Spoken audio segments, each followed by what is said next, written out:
Okay. మందార చెట్టు లేని ఇల్లు అంటే నాకు తెలిసి పల్లెటూళ్ళలో ఉండదనే చెప్పొచ్చు.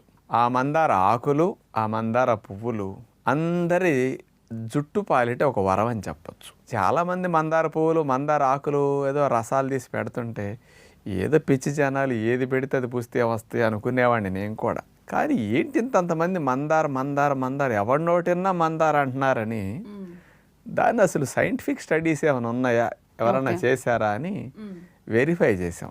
ఓకే.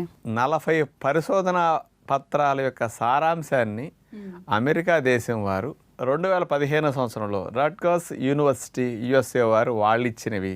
ఇంకొక స్పెషల్ది తెల్ల జుట్టు రాకుండా నలుపుగా ఎక్కువ రోజులు ఉండేటట్టు మందారాకులు చేస్తున్నాయని central leather research institute Chennai వారు 2003 సంవత్సరంలో పరిశోధన చేసి మందారాకుల మీద స్పెషల్గా ఇవ్వటం జరిగింది.